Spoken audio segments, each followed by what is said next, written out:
Hello guys and welcome to Tech Tricks Tutorials. In today's video, I'm going to show you how to set up withdrawals on your Metamask mobile wallet. This is a quick and easy tutorial, so please keep on watching. First, launch your Metamask app. Then tap on the drop-down menu at the top of the screen. Select Add Network.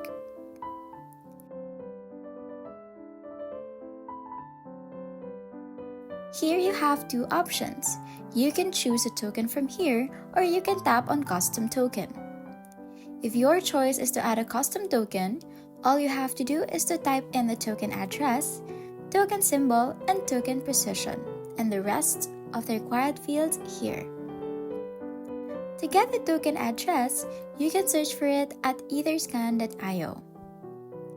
Here, just search for any token that you would like and navigate to the token address.